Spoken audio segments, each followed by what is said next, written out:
You see who it is, man. Maseo, what goes on? Maseo, what goes on? Peace, Mike. What's up? You missed your line. You're supposed to say, I don't know. I don't know. My bad. People don't know what I'm talking about. That was his part of Biddies in the BK Lounge, right? Yes, indeed. And by the way, that's available for streaming right now in case you didn't realize. Yes, it is. Yes, it is. Ain't that crazy? Yeah. So let's get right in. In case you don't recognize this guy, man, it's my man Maseo De La Soul. Mace, I'm gonna say this from my perspective, just because I didn't realize it at the time. De La Soul's music wasn't streaming, and I didn't know it because I have access to all of your stuff. You know, whether it's on my iPod or just in my crates or on a hard drive with a vinyl. I didn't realize until, well in the mid 2000s that it wasn't streaming. For people who don't realize it, they just didn't anticipate back then that the digital age would exist. So they didn't know how to split that bread. And I guess y'all couldn't agree on that. Well, in our situation, was a little more unique than everyone else's. Tommy Boy, not only didn't the language exist, but moving forward, when we did renegotiate with Tommy Boy, there was some language implemented. That would be like that most labels started implementing after the late 80s anyway. They started to implement the universe. Right. Instead of the world. Yes. So when they implemented the universe, it made it open for mediums such as the internet, or maybe even going out into space. You know. Yeah. So, to Tommy Boy's demise, they folded. So whatever renegotiations there was with us, it was all in breach. Right. Once they folded, it didn't like we left, they left, you know? So all the contracts are null and void, It was pretty much like doing a new deal for old music. Yeah.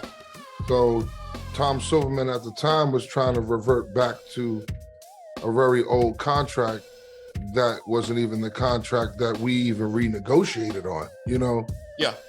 Him trying to revert back all the way to 89 was just asinine for the business that we had continued to do, the value of what we developed to be and what we learned of our own value. There's just signing that Tommy Boy deal would have just been it would have been something that was just been done just for the sake of putting the music out, and we would have been in the same kind of rut.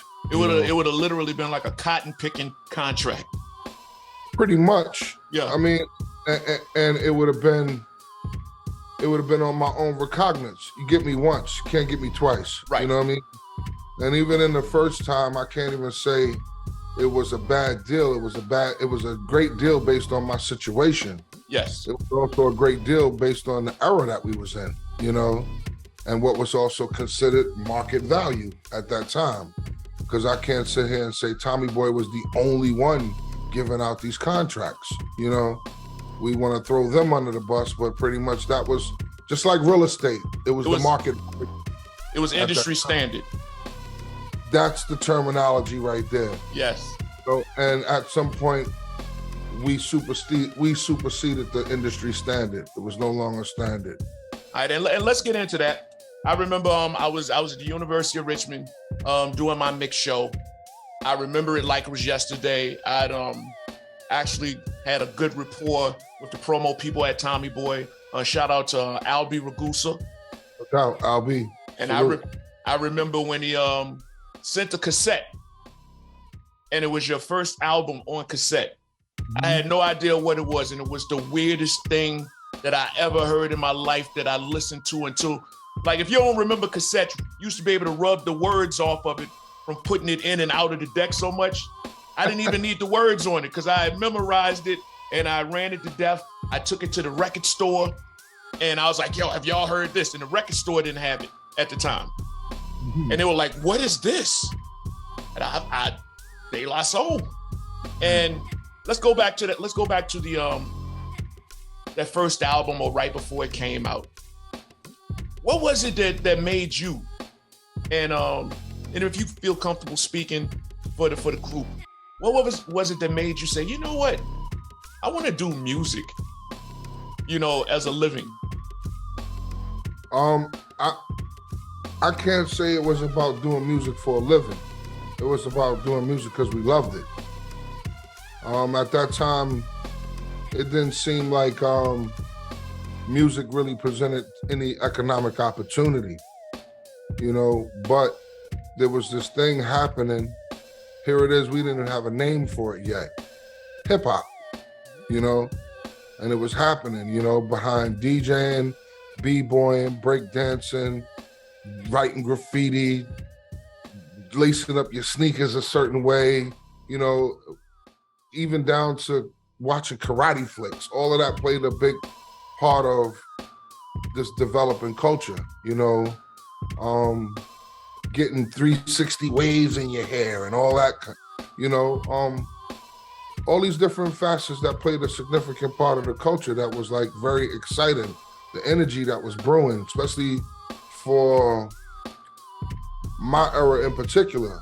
There was an era before us that we was watching with our uncles, when this whole thing gave birth in 73, so there was a developing thing, especially if you spent time living in the boroughs, and I spent a significant time living in Brooklyn before I moved to Long Island. So seeing sound system culture, seeing how this whole thing developed, behind being a little kid just riding a big wheel and seeing this thing just growing. I gravitated more to turntables and records than I did toys, Right, let's talk about that. The importance of the DJ in hip hop. Of course, for those who don't realize it, it's generally accepted that it was the DJ that birthed hip hop as a culture, or at least made sure that the ripple effect happened around the world.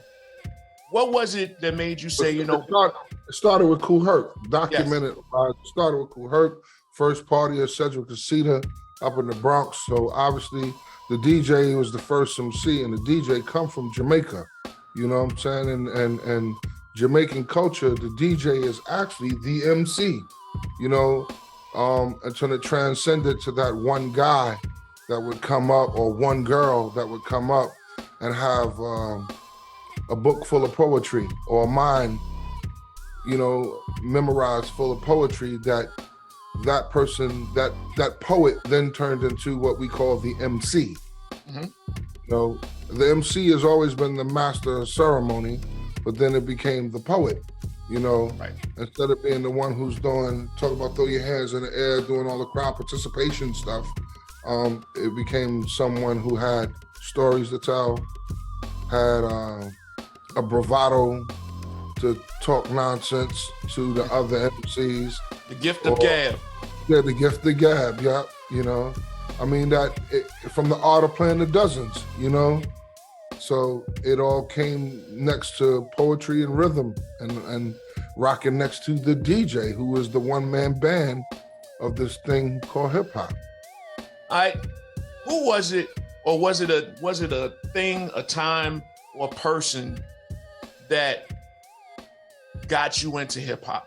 Not discovering it or, letting it wash over you, but being an active participant. To be an active to making my strides to be an active participant in, I guess you want to say, making records? Yeah. Or up to the point where you're making records. Well, prior to making records, it was my uncle. It was one of my uncles, my Uncle Cliff, another dude by the name of Rick, who was like an older brother to me. He was the first to let me touch his turntables, and I was like 6 years old at that time. There was Ron C, there was Butchie, rest in peace Butchie, there was Loki. These are the guys who like set up sound systems every block party on Hancock and Marcy in Brooklyn, And then then making my way out to Long Island in '84.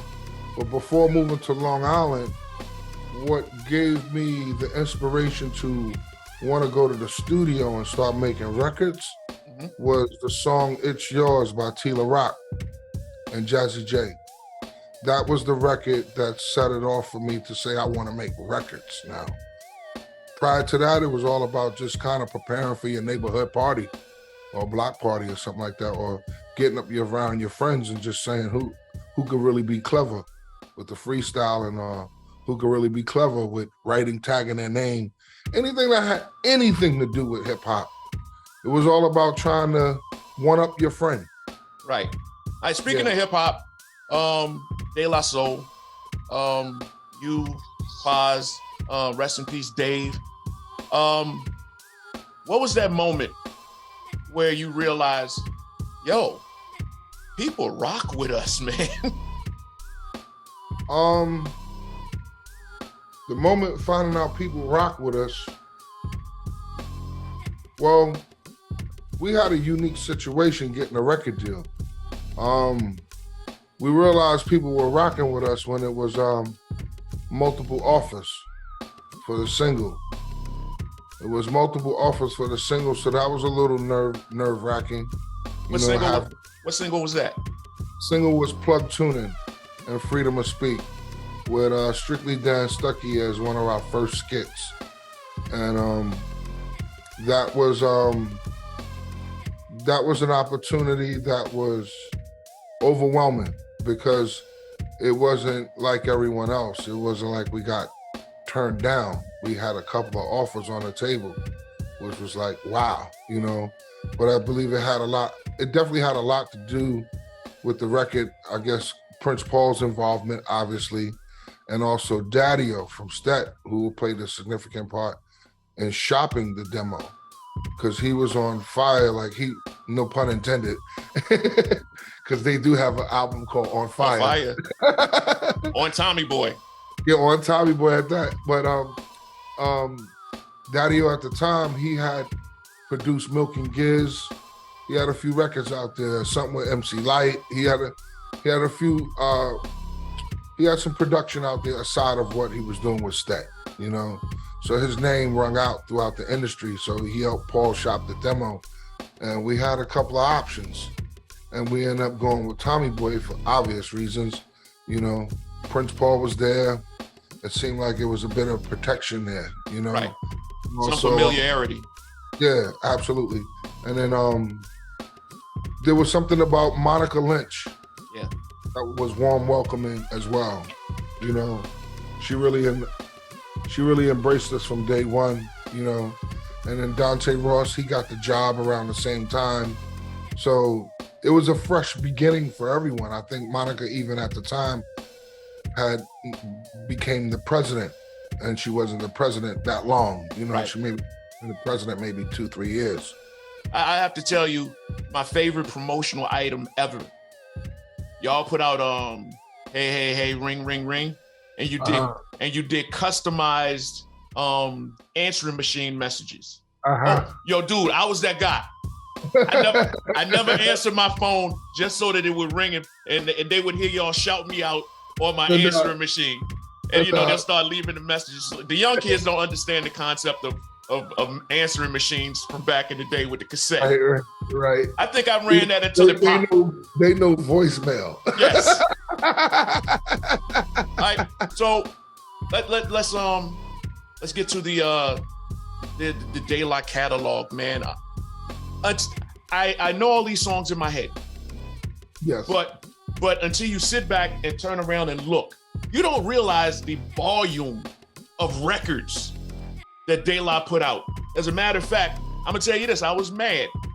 Before you had your stuff streaming, I remember y'all set it up so that people could download everything. I want to say it was like 6 or 7 years ago. It was about 10 years ago. It was when we were celebrating a little over 10 years ago. It was the 20th anniversary. Okay. And y'all had some things. Yeah. The music wasn't available, so we end up sharing the music from a site that was already pirating the music. Oh, did y'all put out like remixes and stuff on that site?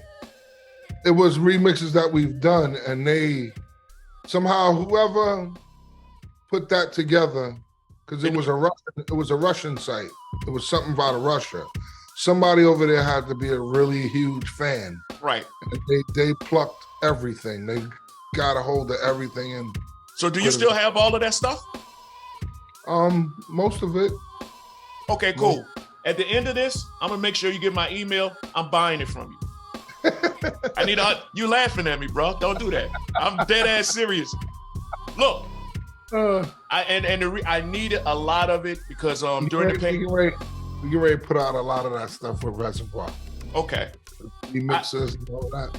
I need those remixes. I need acapellas. I'm not talking about the AI assisted ones. I want the ones from the tapes like you have.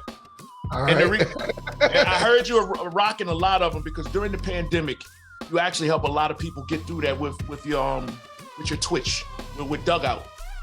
Thank you, man. Thank you.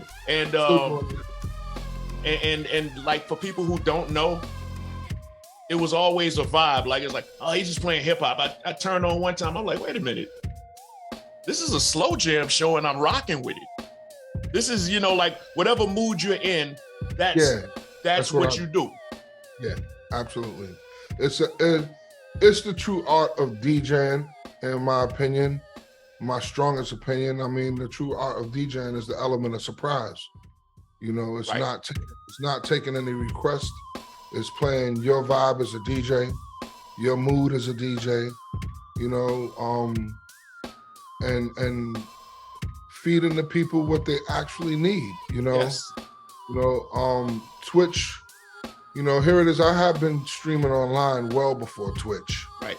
I actually been one of the first to DJ online, I was doing Ustream back in like 2007, 2008, and from Ustream on up, that's been away from me. The internet has been a beautiful place for me when right. people was calling it the graveyard, now everybody's on the internet, Yes.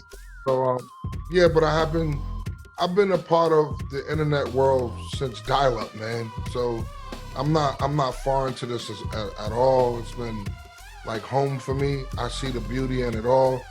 I see the evil in it as well. You know what I mean? Yeah. But it's all according to the person and how they use it. It's like a gun. You know what I'm saying? Gun don't kill people. People kill people. You know what I'm saying? Yes. And speaking of the internet, now people have so many options. Like there's so many millions of people who never had the opportunity to hear anything outside of your more recent stuff, or if they could find clips on YouTube of your stuff. But now you legit have all of the De La stuff available on all of the streaming platforms. Yes. So there are a lot of people who are discovering you now, especially they've seen social media, how happy people who knew you and people that they follow are, that you have, De La streaming. Okay, who's De La? Let me go back and check out their catalog. With that being said, you're in the game 30-something years. You're definitely Hall of Fame, Hip Hop Hall of Fame, Rock and Roll Hall of Fame material. What is it that you want the legacy of De La Soul to be? If somebody says De La Soul 30 years from now, what would be the epitaph? What would be written under the picture of you, Pos, and Dave?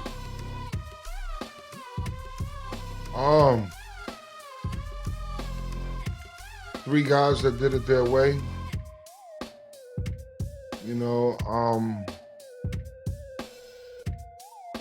To be unapologetically black. Three black men who stuck together. Which is something that's very rare. Mm-hmm. in black culture, period, and hip hop in particular.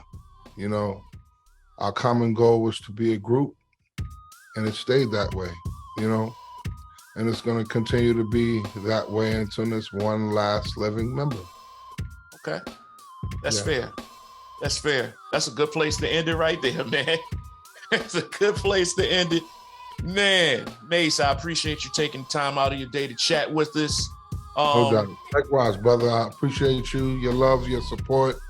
I feel the energy off the screen. I see it in your face, man. You've been a supporter, man. So thank you, man.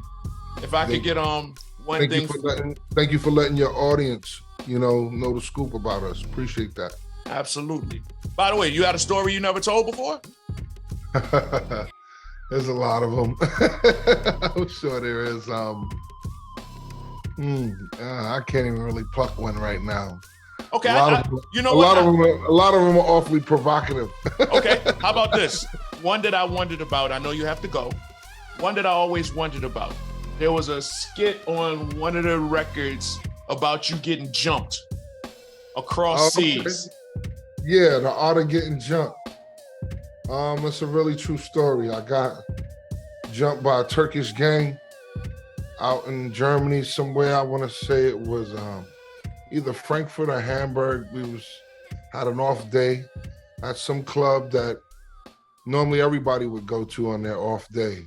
This happened to be our first time going to the spot. This where Cypress Hill would go. This where Ice-T would hang out when he's on tour. Where who else would be there? Ice Cube, another one. Every now and again, PE would be at this spot. A lot of us who toured internationally would kind of go to this spot. So this was like the first time we were going. And we happened to be there around the time where there was a lot of racial tension, between obviously blacks and whites, but then also the blacks and the Turkish. And I happened to run into an issue where they thought I was from deep Africa. Okay. They thought I was from Cameroon or somewhere. I just was being in the wrong place at the wrong time. I got jumped. I got snatched into the club. They duffing me out. Really. My eyes was all swolled up and everything. And sure enough, once we got outside of the main club into the corridor area where people coming in and out the club, the security there, the owner and all of them was like, yo, that's De La Soul. And all of a sudden this shit stopped. But I still wanted to fight. Because I got my ass toe up and I really wanted to fight the person who actually set it off on me. You had to get your points back. Well, it was unnecessary. I didn't deserve that. So I needed some get back, but I didn't quite get it because as soon as I got outside, he pulled the gun in my face and he pulled the trigger and the gun didn't go off. So I just ran. I ran like hell. Yeah. Yeah, that's one of those moments that you never forget. God spared me. I got spared that day, really. So. You know what? I never would have put all of that together. The victory was in running. Sometimes you got to know when to run. Hey, man, who you telling?